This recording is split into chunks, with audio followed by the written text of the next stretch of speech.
Hello class 10th student, स्वागत है आप सभी का आपके चैनल बोर्ड प्रिपरेशन पर। तो दोस्तों, अगर आप कोऑर्डिनेट ज्योमेट्री पर लेक्चर ढूंढ रहे थे कि कोई भी अच्छा सा लेक्चर मिल जाए तो आप सही जगह पे आए हैं। और मैं आपको विश्वास दिला सकता हूं कि आने वाले 15 मिनट में आप पूरी की पूरी कोऑर्डिनेट ज्योमेट्री सीख जाओगे, आपको याद भी हो जाएंगे लगभग चीज। तो दोस्तों, आज की इस वीडियो में हम लोग कोऑर्डिनेट ज्योमेट्री पे रिवीजन या इसको बोल सकते हैं कि डिटेल में पढ़ने वाले हैं, ठीक है। और दोस्तों, इसमें जितने भी इंपॉर्टेंट फॉर्मूले हैं उन सबको देखेंगे, साथ ही साथ हम लोग क्वेश्चंस को भी करेंगे। तो अगर आप नए हैं चैनल पे तो प्लीज चैनल को सब्सक्राइब कर लीजिएगा, साथ ही साथ बेल नोटिफिकेशन को ऑन कर लीजिएगा। और दोस्तों, अगर आपने अंतिम तक देखा है, अगर आपको अच्छा लगा तो प्लीज यार शेयर कर देना, क्योंकि आपके सपोर्ट की हमें बहुत ज़्यादा ज़रूरत है। तो चलिए शुरू करते हैं।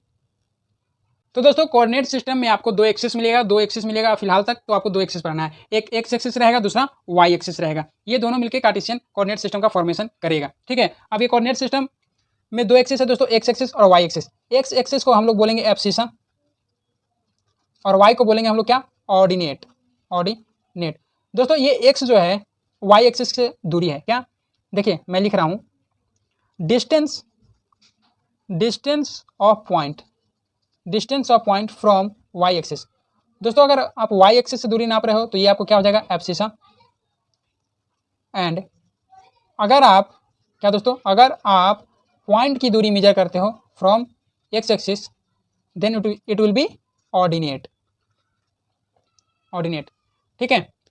तो एक्स एक्सिस आपने जाना, वाई एक्सिस आपने जाना, और एक और पॉइंट होता है दोस्तों जिसको हम लोग बोलते हैं ओरिजिन। ओरिजिन क्या होता है दोस्तों, जहाँ पे एक्स एक्सिस और वाई एक्सिस इंटरसेक्ट करेगा उसी को हम लोग बोलेंगे ओरिजिन। तो आप देख सकते हैं ये एक्स एक्सिस है और ये वाई एक्सिस है।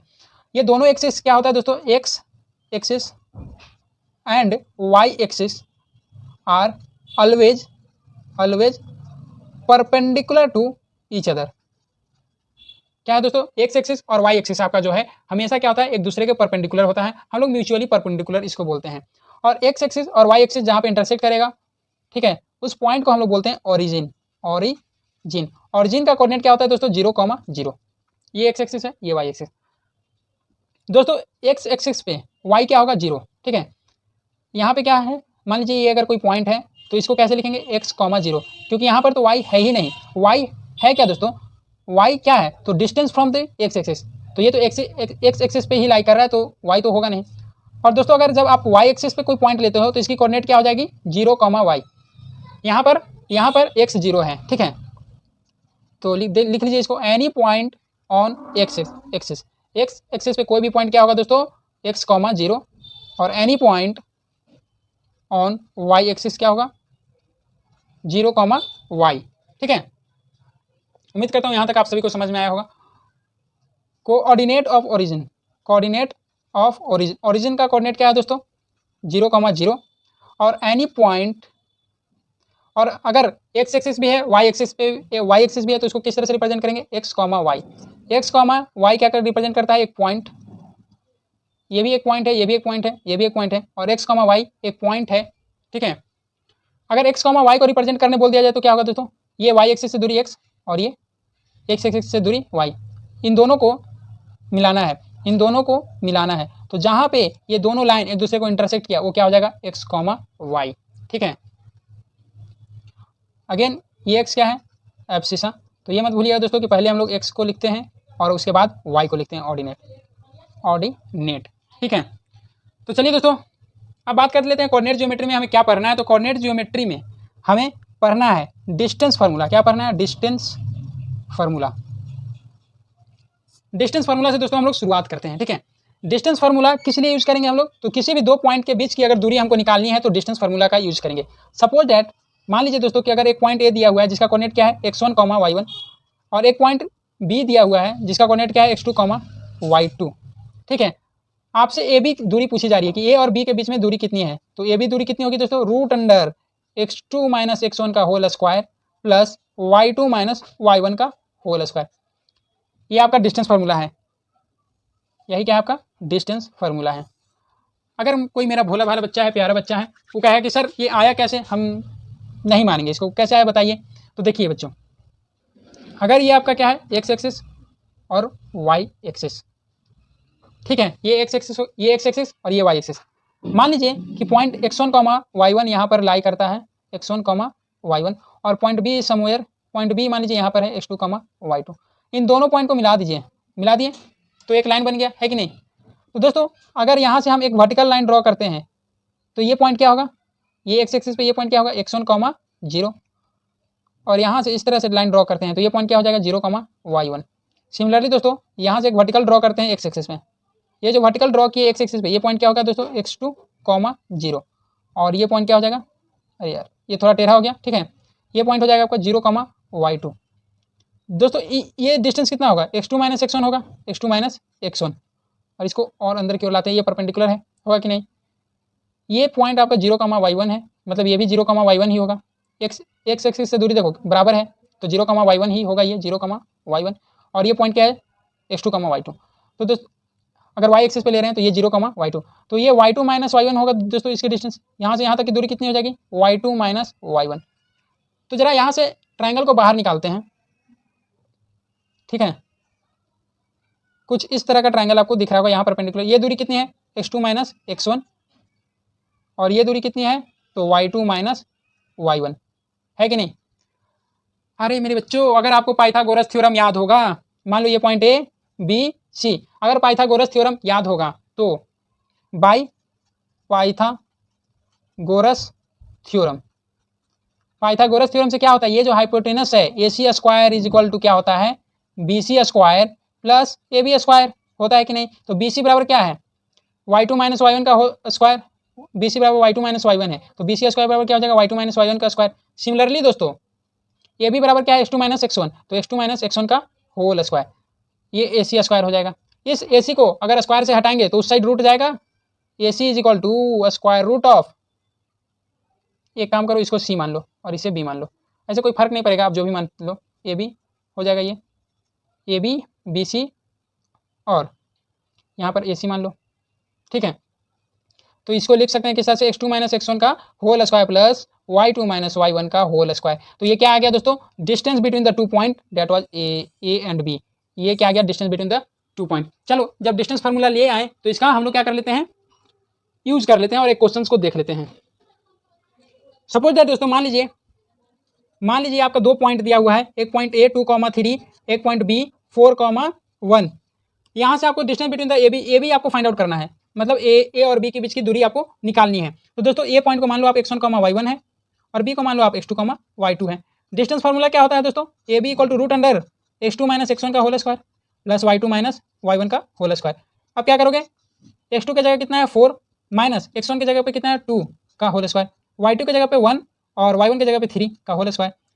4 - 2, 4 में से 2 गया बचा 2, तो 2 का स्क्वायर प्लस 1 - 3, 1 - 3 दोस्तों बचेगा -2, तो -2 का स्क्वायर, 2 का स्क्वायर 4 और -2 का स्क्वायर भी 4, तो रूट अंडर 8। तो इसको लिख सकते हैं 2√2। तो जो डिस्टेंस आया दोस्तों क्या आ गया आपका, ए बी इक्वल टू 2√2। देखा, डिस्टेंस फार्मूला का यूज कर लिया। अब मेरे बच्चों ये जो हमने लिखा है ना, यहाँ क्या लिखा है, रूट अंडर x2 - x1 का whole square plus y2 - y1 का होल स्क्वायर। अब इसको कोई ऐसे भी लिख सकता है यार, इसको कोई ऐसे भी लिख सकता है, x1 - x2 का whole square plus y1 - y2 का होल स्क्वायर, कोई फर्क नहीं पड़ने वाला, ऐसे भी वो लिख सकता है, कोई फर्क नहीं पड़ने वाला, ठीक है। तो चलो ये हमने डिस्टेंस फार्मूला देख लिया, अब हम लोग बढ़ते हैं आगे सेक्शन फार्मूला की ओर। देखो दोस्तों बात करते हैं हम लोग सेक्शन फार्मूला की। सेक्शन फार्मूला क्या होता है, तो चलिए मान लीजिए 2 पॉइंट हैं, ए x1, y1 और पॉइंट B x2, y2। इन दोनों पॉइंट को जोड़ दीजिए। ये दोनों पॉइंट जोड़ा हुआ था तो तीसरे व्यक्ति को अच्छा नहीं लग रहा था, तीसरा पॉइंट बन के आया और कहा कि मैं इस लाइन को m1:m2 रेशियो में बांट देता हूँ। और इस पॉइंट P का जो कोऑर्डिनेट है दोस्तों x, y है, तो पॉइंट P क्या कर रहा है, AB को m1:m2 रेशियो में बांट दे रहा है, ठीक है। तो जो इसका हम लोग कोऑर्डिनेट निकालते हैं दोस्तों, इसका तो क्या आ जाएगा, इसका देखिए आप लोग, x is equal to m1, ये m1 फर्स्ट रेशियो ले रहे हैं तो second point m1:x2 plus m2:x1 divided by m1 plus m2, और y इक्वल टू क्या आ जाएगा, m1:y2 plus m2:y1 divided by m1 plus m2, है कि नहीं दोस्तों, ठीक है। अब बताओ हम लोग किस तरह से रिप्रेजेंट करते हैं, x, y की तरह कोऑर्डिनेट सिस्टम को रिप्रेजेंट करते हैं कि नहीं करते हैं। तो x की जगह पे क्या है, m1:x2 plus m2:x1 divided by m1 plus m2। y की जगह पे क्या है, y की जगह पे क्या है दोस्तों, m1:y2 plus m2:y1 divided by m1 plus m2। तो ये हो गया आपका सेक्शन फार्मूला। सेक्शन फार्मूला ये क्या हो गया दोस्तों, आपका सेक्शन फार्मूला। चलो सेक्शन फार्मूला से ही दोस्तों एक फार्मूला और बनेगा। सपोज दैट मान लीजिए कि जो लाइन लिया था दोस्तों हमने, ये ए और बी, ठीक है। इसका कोऑर्डिनेट मैं फिर से लिख देता हूँ, x1 y1 था और इसका कोऑर्डिनेट जो है x2 y2 था, x2 y2 था। पिछली बार पॉइंट P जो है कहाँ से कट कर रहा था ए बी को, ये किसी को नहीं मालूम था। लेकिन इस बार जो है दोस्तों हमें ये मालूम है कि पॉइंट P जो है ए बी को मिड पॉइंट से कट करेगा, ए बी को मिड पॉइंट से कट करेगा, मतलब ए पी डिस्टेंस जो है बी पी के इक्वल होगा। तो यहाँ पर जो दोस्तों रेशियो था m1 इंटू m2, यहाँ पर m1 जो है m2 के इक्वल हो जाएगा। सपोज डैट ये m हो जाएगा, ठीक है। जब P जो है मिड पॉइंट की तरह एक्ट करेगा, कब दोस्तों, यह स्पेशल केस है, when P is mid point, जब P क्या होगा, मिड पॉइंट होगा, जब P क्या होगा, मिड पॉइंट होगा। दोस्तों 15 मिनट से थोड़ा लेट भी हो सकता है, तो ये मत सोच लेना थोड़ा एग्जैक्ट, लेकिन ज़्यादा लेट नहीं होगा, बस हम लोग इंड पे ही हैं। When P is mid point, जब P जो है मिड पॉइंट होगा दोस्तों ए बी का, तो m1 इज टू m2, मतलब जो रेशियो में बटेगा वो इक्वल रेशियो में बटेगा, m1 equal to m2 equal to m हो जाएगा, ठीक है। तो देखो x is equal to m1 की जगह m into x2 plus m2 की जगह m into x1 divided by m plus m। तो x इज इक्वल टू क्या हो जाएगा दोस्तों, देख सकते हो आप, m बाहर निकाल लो तो m x1 plus x2 divided by 2m, m cancel, x बराबर क्या आ गया, अब x1 plus x2 divided by 2। Similarly दोस्तों क्या हो जाएगा, y जब आप निकाल लोगे ऐसे तो y1 प्लस y2 बाई 2 हो जाएगा। अब जो कोऑर्डिनेट आएगा x, y हम लोग कोऑर्डिनेट लिखते हैं, तो क्या आ जाएगा, x1 plus x2 divided by 2, y1 plus y2 divided by 2। और ये आपका क्या हो जाएगा दोस्तों, ये आपका मिड पॉइंट फार्मूला है, ये मिड पॉइंट फार्मूला हो गया आपका, मिड पॉइंट फार्मूला, क्या हो गया, मिड पॉइंट फार्मूला, ठीक है। तो दोस्तों अभी तक हमने सेक्शन फार्मूला देख लिया, मिड पॉइंट फार्मूला देख लिया, और कुछ बचा, मुझे नहीं लगता यार और कुछ बचा है, सारा चीज़ मतलब एग्जैक्ट यार 1 मिनट लेट हुआ हूँ, बाकी सारी चीज़ कवर कर दिया हूँ। तो दोस्तों आज हमने जो भी पढ़ा, ठीक है, उसका एक बार समरी देख लीजिए। आज हम लोग कोऑर्डिनेट ज्योमेट्री पढ़ रहे थे, तो चलिए कोऑर्डिनेट ज्योमेट्री लास्ट में समरी देख लेते हैं। आज हमने 3 चीज़ें पढ़ी। पहला डिस्टेंस फार्मूला,